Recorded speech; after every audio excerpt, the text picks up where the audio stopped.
Bonjour, Rebecca. Bonjour, Isabelle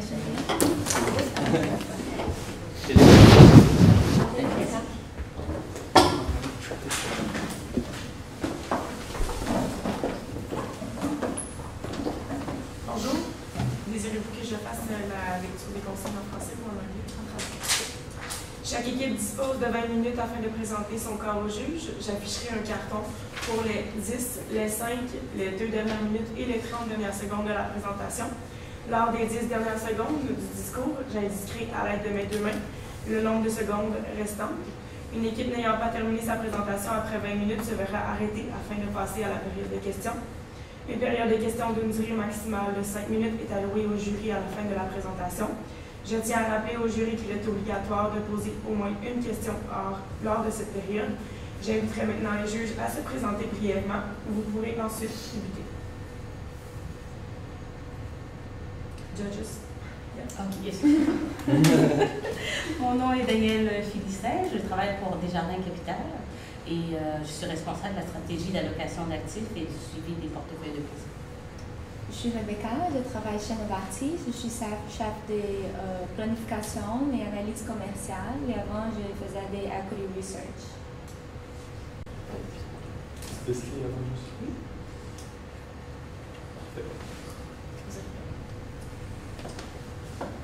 Quatrième plus grande banque d'investissement aux États-Unis. Avec un actif totalisant plus de 680 milliards, on qualifiait le Lehman Brothers comme too big to fail. Le 15 septembre 2008, le géant américain s'effondre et par le fait même envoie un nombre de chocs dévastatrices sur le système bancaire américain. On a longtemps cru que l'objectif unique de la finance était de générer des rendements toujours plus élevés. Mais cette doctrine s'est éteinte avec l'avènement des dernières crises financières. La gestion des risques est donc devenue un pilier fondamental de la finance moderne. Mais est-ce suffisant pour garantir le succès et la pérennité d'une entreprise dans un contexte de mondialisation où la concurrence est omniprésente? La réponse est non. Chaque entreprise se doit d'innover et de croître afin de garantir sa survie. Rendement, risque, innovation, 3 piliers fondamentaux des impondérables sur lesquels nous allons capitaliser tout au long de la présentation aujourd'hui. Vous nous avez confié le mandat aujourd'hui d'évaluer la possibilité d'un partenariat avec Airbnb en échange d'une participation aux investissements futurs et un aide au niveau des liquidités. Donc c'est avec plaisir que Philippe, Isabelle et moi-même Marc-André de la firme Horizon allons analyser cette possibilité pour vous et ainsi vous permettre d'atteindre de nouveaux sommets. Donc aujourd'hui, à l'ordre du jour, nous allons débuter par présenter le contexte actuel dans lequel évolue votre entreprise. 2 solutions vous seront ensuite présentées répondant aux différentes contraintes du mandat. Par la suite, nous allons poursuivre avec une analyse qualitative et quantitative sur lesquelles nous baserons notre décision finale. Nous allons ensuite vous aider au niveau de l'implantation grâce à un échéancier détaillé. Donc, au niveau du contexte actuel, on est dans un contexte où une population mondiale en constante augmentation, avec des pays en émergence où le pouvoir d'achat augmente sans cesse. Donc, le secteur aérien est un secteur en forte croissance et la demande est constamment en augmentation. Le secteur de l'aéronautique est un secteur qui nécessite beaucoup d'investissement, étant donné qu'il y a beaucoup de recherche et développement dans le secteur. Au niveau de votre entreprise, on a dressé quelques ratios qu'on jugeait importants au niveau de la situation financière actuelle.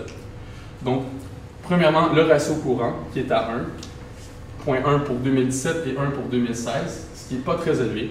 Si on regarde au niveau des ratios de liquidité immédiate, on voit qu'on est à 0,5 en 2017 et 0,4 pour 2016, encore une fois, pas très élevé. Le passif sur l'actif total dépasse le 100%, donc on a une équité qui est négative due aux pertes des 3 dernières années.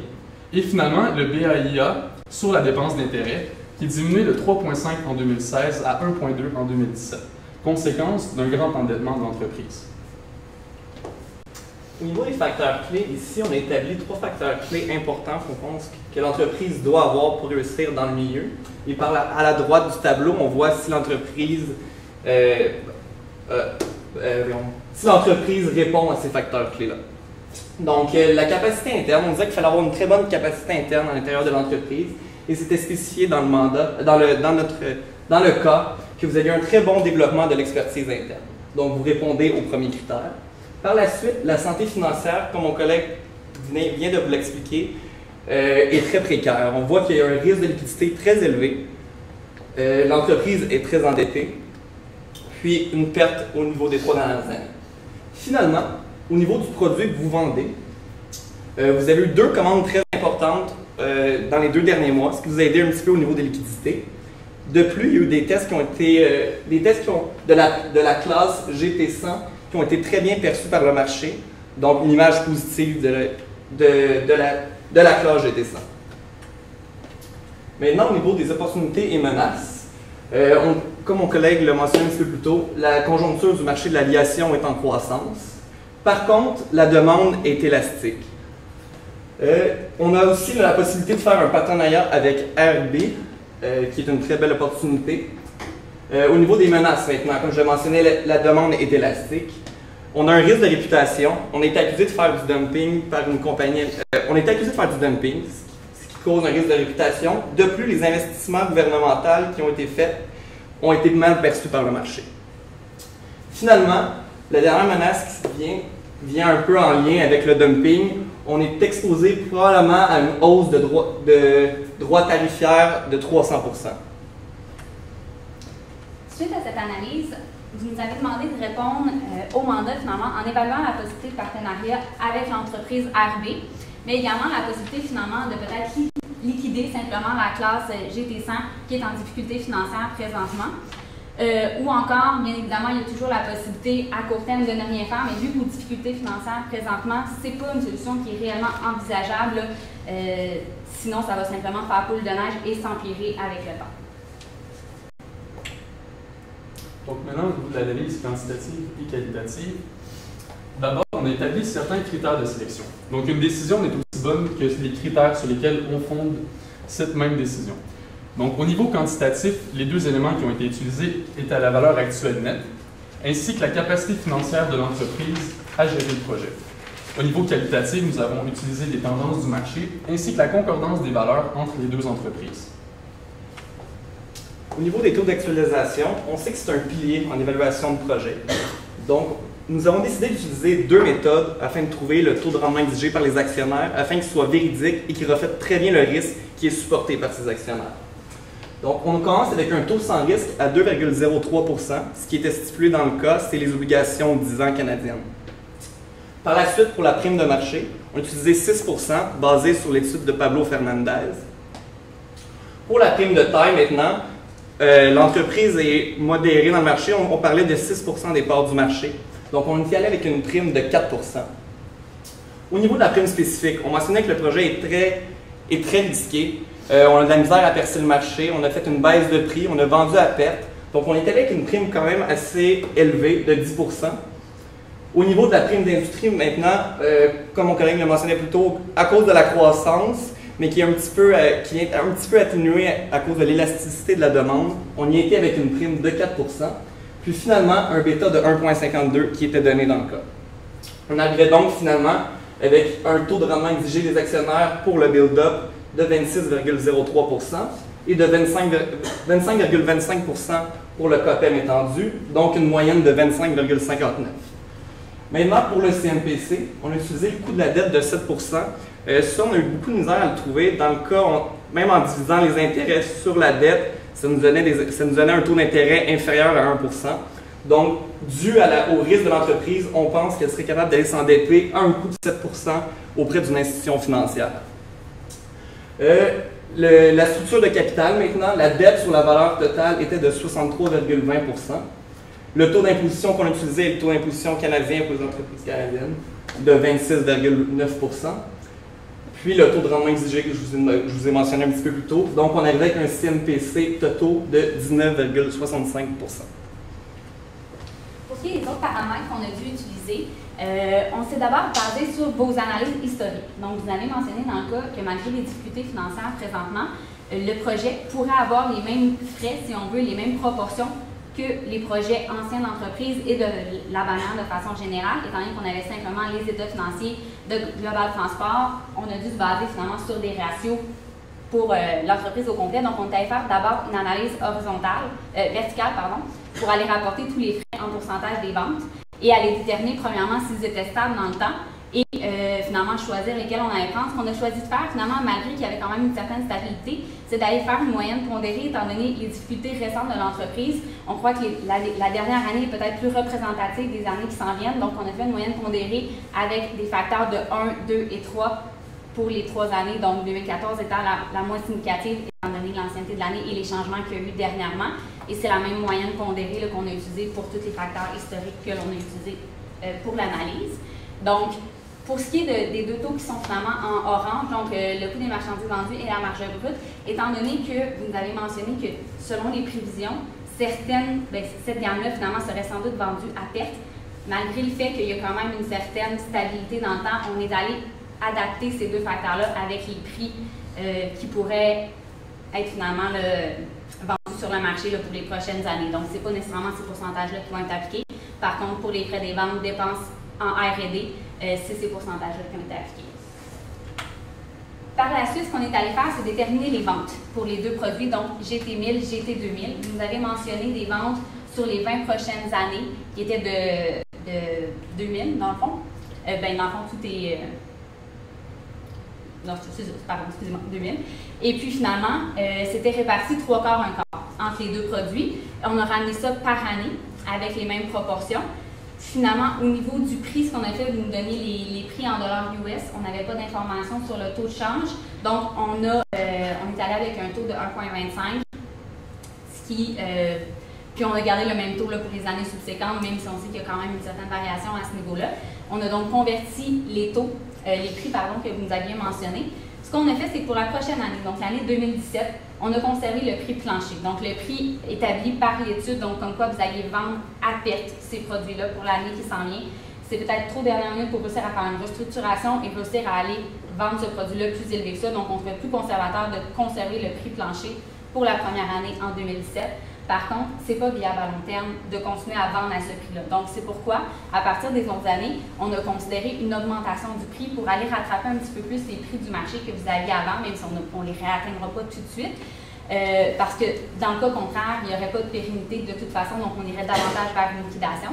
Et ce qu'on a fait par la suite, c'est une analyse de sensibilité pour s'assurer que si jamais ce n'était pas atteint, on réussirait quand même à aller chercher une vente positive. Donc, ce qui nous amenait finalement à nos ventes pour les deux produits qu'on a ensuite ramenés ensemble. Pour ce qui est du fonds de roulement, on a d'abord été voir historiquement parlant les pourcentages des comptes recevables par rapport aux ventes, les stocks par rapport au CMB et les fournisseurs également par rapport au CMB. Encore là, on a fait une moyenne pondérée et on est allé appliquer ces pourcentages-là aux années qui s'en viennent par rapport aux ventes calculées juste ici. Ce qui nous amenait finalement aux besoins en fonds de roulement. Par contre, étant donné qu'on n'a pas fait une grande fluctuation dans nos ventes, du moins à cette étape-ci, ça nous amenait un très faible besoin de fonds de roulement, étant donné qu'il n'y a pas vraiment de variation dans les ventes. Forcément, il n'y a pas vraiment de variation dans le fonds de roulement, mais ça donne quand même une idée du besoin général de fonds de roulement et si on faisait varier les ventes un petit peu de la variation qu'il y aurait au niveau du fonds de roulement. Ce qui nous amène finalement, une fois qu'on intègre ces paramètres-là dans notre vente, la valeur actuelle nette de notre projet, on a d'abord évalué sans la possibilité d'une co-entreprise, donc simplement en essayant de continuer à vendre vos produits et essayer de réaugmenter vos marges. Donc, en utilisant le CMPC calculé précédemment, encore une fois, le même taux d'impôt, le taux de change, ici, tous les chiffres sont en canadien. Et pour ce qui est des années subséquentes, on le fait sur 5 ans, étant donné qu'on voulait faire peut-être changer la croissance des ventes pour les premières années. À partir de 2022, pour les 15 années subséquentes, ce qu'on a fait, c'est qu'on est allé avec un taux de croissance au niveau des ventes globales de 3 %. On sait que le marché est à 3,8 %. Aller en bas de 3 %, encore une fois, au niveau de la pérennité, on sait que l'inflation est à peu près à 2 %. Ça serait peut-être, dans le fond, mieux de simplement liquider. C'est pourquoi on est allé avec un 3 %. Donc, dans cette option-là, il n'y a pas de synergie, étant donné qu'on n'a pas la co-entreprise. Les pourcentages, comme je vous disais, au niveau du CMB, ici, ce qui a été appliqué, c'est vraiment le coût en tant que tel que vous avez réellement payé, parce que si on avait pris le pourcentage des ventes, étant donné qu'on vend à perte, on aurait gardé notre même marge, ce qui n'est pas le cas présentement. Nos marges vont être beaucoup plus basses que ce qu'elles auraient dû être. Donc, le CMB, c'est vraiment le coût des produits en soi. Ensuite, les pourcentages ont été appliqués pour R&D. Il y a comme une coquille, dans le fond, frais de vente et administration et dépenses en R&D. Pour ce qui est des droits tarifaires, vous aviez mentionné une hausse à 300 %. Par contre, c'était vraiment difficile de comprendre par rapport à quoi le 300 %. Dans les études des résultats, ce n'était pas mentionné que vous payiez des tarifs finalement présentement parce que vous vendiez aux États-Unis. On avait vraiment du mal à voir par rapport à quoi serait le 300 %. Ce qui fait qu'on ne l'a pas pris en compte ici. Par contre, on pense qu'en faisant varier l'analyse de sensibilité, puis en disant que finalement, si le prix était plus bas que ce qu'on prévoit présentement, ça pourrait également être, si on veut, une espèce d'estimation de cette hausse de frais tarifaires-là, de baisser le prix finalement par rapport à ce qu'on pensait, parce qu'on ne trouvait vraiment pas de façon d'aller déterminer un chiffre précis à ce niveau-là, bien qu'on est conscient qu'il aurait dû l'avoir ici présentement, puisqu'on ne pourrait pas vendre aux États-Unis sans la co-entreprise, vu la hausse tarifaire là, du nouveau gouvernement. Ensuite, pour ce qui est de l'amortissement, encore une fois, il n'y avait pas vraiment d'investissement en capital pour le projet présentement. Le développement est déjà fait. Vous avez vos structures également pour la production.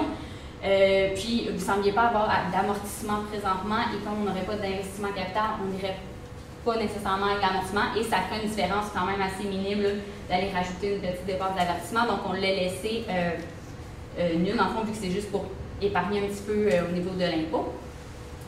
Et puis finalement, au niveau du fonds de roulement, encore une fois, il y aurait la hausse du fonds de roulement, comme on a gardé des ventes assez stables, ça ne fait pas une très grosse différence. Et bien évidemment, la récupération du fonds de roulement en fin de projet complètement. Et on est allé calculer une valeur terminale, comme on a fait seulement pour 5 ans, pour les 15 années subséquentes à l'année 2021. Le tout actualisé en canadien, en millions de dollars, c'était 557 millions de dollars. Par contre, si on ne réussit pas après la première année à réaugmenter les marges, c'est sûr qu'on ne pourra pas atteindre ce chiffre-là.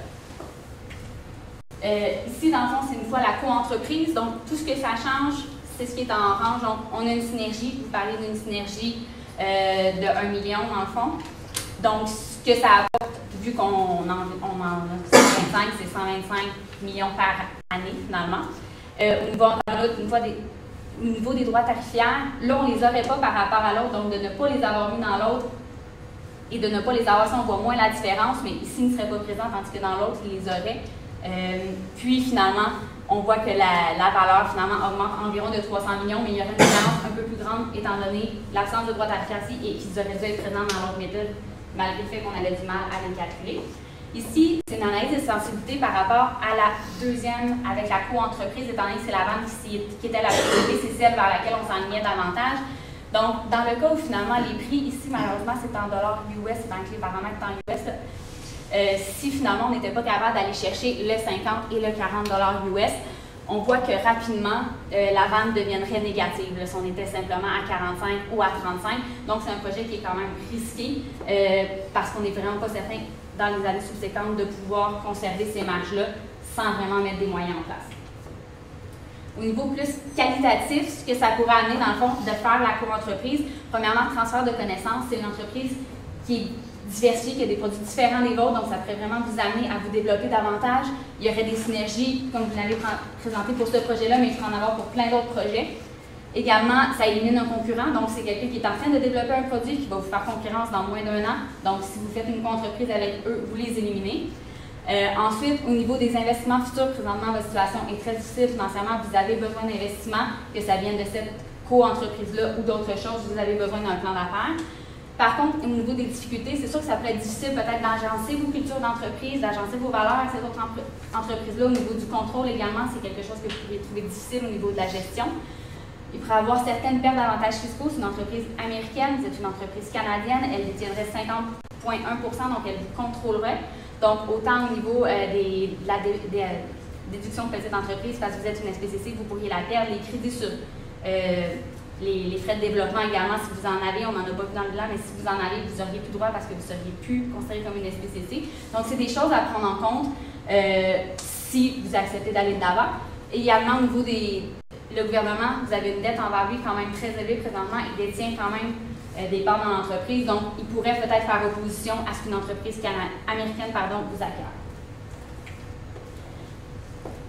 Dans le fond, si jamais on ne va pas de l'avant avec cette solution-là, ce qui se passe, c'est sûr que oui, vous demeurez une entreprise canadienne, vous conservez le contrôle de l'entreprise, par contre, vous avez quand même besoin d'une autre option si ce n'est pas celle-ci pour aller chercher des liquidités. L'option de vendre aux États-Unis à des grandes entreprises serait peut-être plus possible à cause des frais de douane et peut-être voire même d'une interdiction de vendre aux États-Unis à cause des changements politiques. Puis finalement, votre compétiteur ARB développerait son produit, éditionnant, vous auriez encore plus de difficultés à aller rechercher vos marges. Maintenant, au niveau de la recommandation. Dans le fond, nous, on vous conseille d'aller de l'avant avec la proposition de partenariat avec Airbnb. Certes, c'est certain qu'on leur offre 50,01% des parts du contrat, donc on leur cède le contrôle, et que la vente est environ 40% plus élevée. Donc, quantitativement, on voit qu'il y a un désavantage à faire la transaction. Par contre, au niveau qualitatif, on sait que c'est une transaction qui est beaucoup plus... C'est une opération qui est beaucoup plus risquée de garder les parts 100% en notre contrôle, étant donné tous les risques qui ont été mentionnés préalablement. Donc, cependant, on suggère de renégocier les clauses du partenariat, donc de renégocier une clause de sortie dans 1 an si les objectifs préétablis ne sont pas atteints, comme si par exemple le prix des avions ne peut pas atteindre le 40 millions de dollars escomptés pour les GT100 et 50 millions pour les GT2000.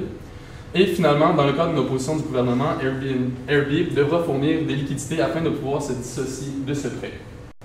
Finalement, au niveau du développement durable, on vous recommande fortement de suivre les principes sous-jacents de la certification ISO 26000, donc de favoriser les emplois locaux, de l'implication communautaire et des plans de replacement des gens qui perdront leur emploi, afin de favoriser l'opinion publique, surtout après ce qui s'est passé au niveau du prêt corporatif.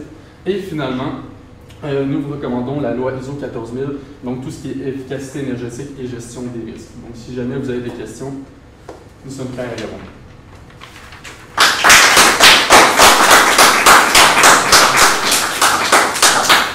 Vous n'avez pas les 2 dernières diapositives qui n'étaient pas imprimées. C'est ça. Vous voulez qu'on voulait juste les passe exactement. Exactement.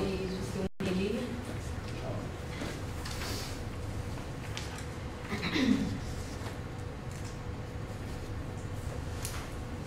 C'est pas ça.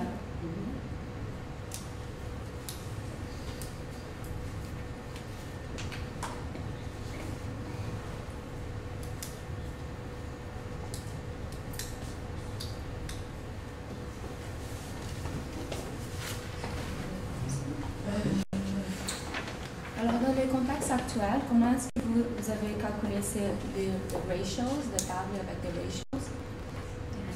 Dans les slides, je pense que c'est les slides numéro 4.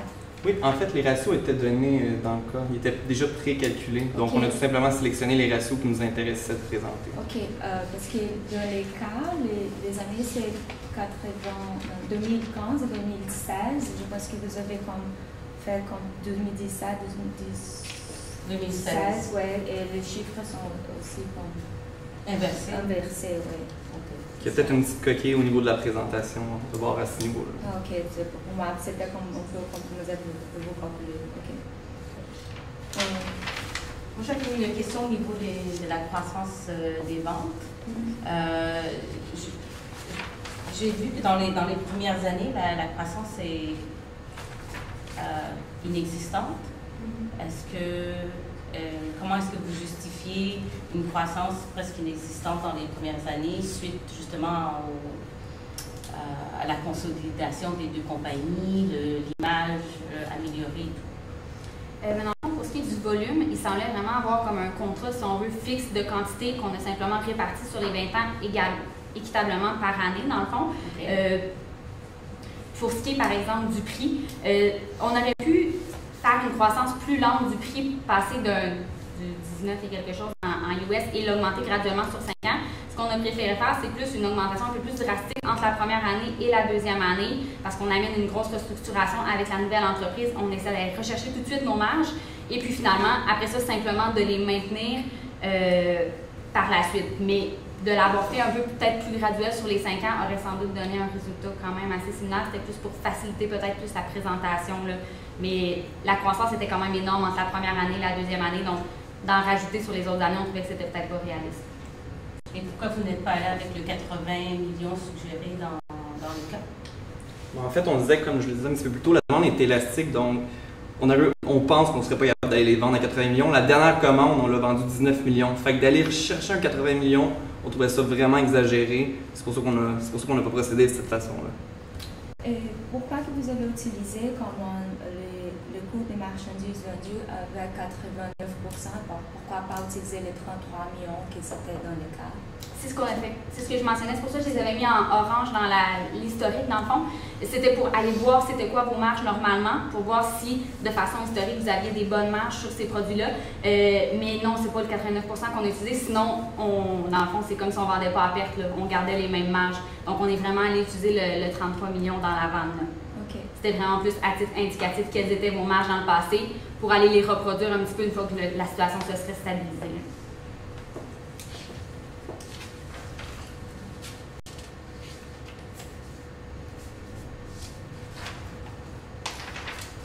Et dans l'analyse qualitative du status quo, est-ce que vous pensez que la compagnie peut être bankruptcy? Dans le fond, c'est pour ça qu'on vous disait, dans le fond, le statu quo, pour nous, c'est pas vraiment une option pour vous. C'est à très court terme, si ça ne fonctionne pas pour plein de raisons, à cause que vous perdez trop d'avantages, par exemple fiscaux, parce que le gouvernement, à cause de la dette, ne vous laisse pas aller, ou parce que, peu importe, dans le fond, ça peut être Investissement Canada qui ne veut pas que finalement la compagnie américaine vous rachète en tant que compagnie. Donc, si quelque chose empêche ça à court terme, c'est sûr que vous n'avez pas vraiment d'autres options que le statu quo, mais passé un an, vous devez avoir un plan de redressement et avoir un autre investisseur, que ce soit une autre entreprise que celle-ci, ou encore aller chercher peut-être plus de fonds du gouvernement, mais vous ne pouvez pas conserver cette structure-là. Là. Sinon, c'est sûr que oui, ça risque d'aller vers la faillite. Du moins de la division. Si je peux rajouter, comme on le disait tout au long de la présentation, vous avez un gros risque de liquidité. Donc, à court terme, là, oui, le statu quo, puis si on voit que le projet ne va pas de l'avant et qu'on ne sera pas capable de le rentabiliser, ce serait d'y aller là, vers la liquidation, là, en fait, pour combler ce manque de liquidité-là, parce que comme mon collègue l'a présenté un petit peu plus tôt, vous avez à peine la misère à rembourser vos paiements d'intérêt seulement. Donc, vous avez vraiment besoin de liquidité en ce moment. Il y a le registre